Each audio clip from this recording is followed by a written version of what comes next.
public service ba? Ito yung inireklamo sa ating mabahong baboyan sa Zambales. Okay. Nasabi ng kumpanya, walang makakapagpasara sa amin. Kahit sino pa lapitan nyo dyan. Mayabang. Mayabang nga eh. Ay, na inilapit sa atin ng mga residente, pati nga si Mayor lumapit na rin sa atin dahil di niya na talaga kaya. Kandado. Hindi siya umubra sa atin. Sarado na. Sinabihan natin, eto, DNR salamat pala. Environmental money. Pero yung DNR doon sa Region 3. Hindi dito. Hindi dito sa NCR.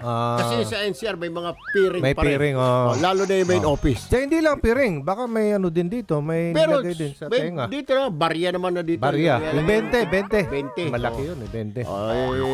Anyway, narito po ang aming follow-up report.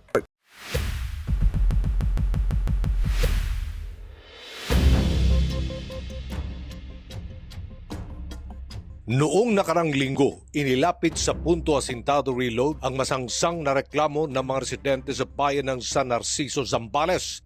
Nakakasulaso kasi ang masangsang na amoy na nagbubula sa babuyan na pag-aari ng Sunshine Agro Industrial.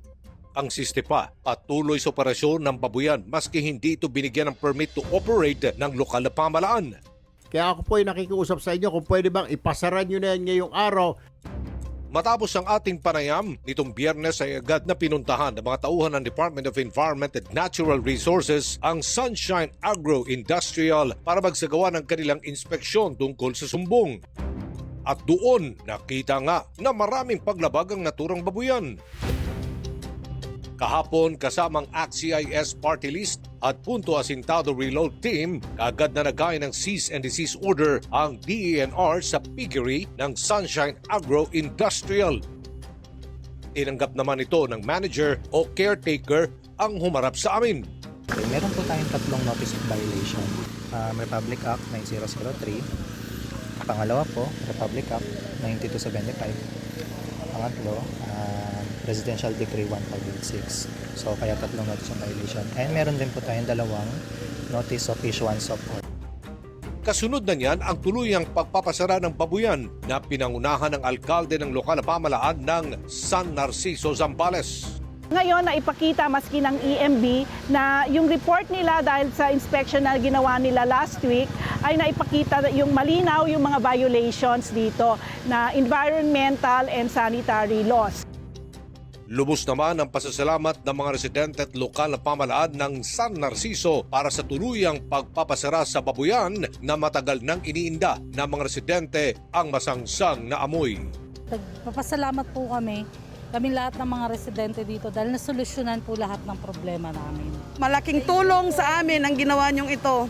Opo. Magandang Christmas po sa amin ito. Maraming salamat po. Maraming salamat, Congressman Erwin Tolfo, sa inyo pong pagbibigay po ng atensyon at syempre dahil po sa nangyari pong pagtutulungan po ng DNR, ng munisipyo, ng Barangay. ACT-CIS Party List, ng inyo pong programa, napasara po natin itong piggery ng Sunshine Agro Industrial.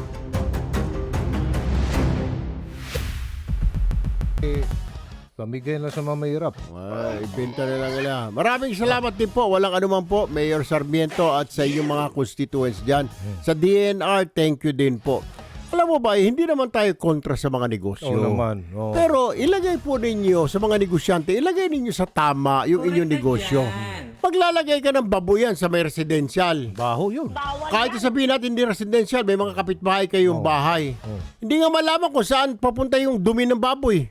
Naglagay lang sila ng parang kanal-kanal doon. Makakatulog ka ba niyan?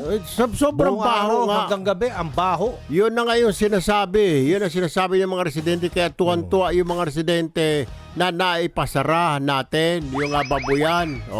Diner pa tayo kung kaya daw sila ipasara.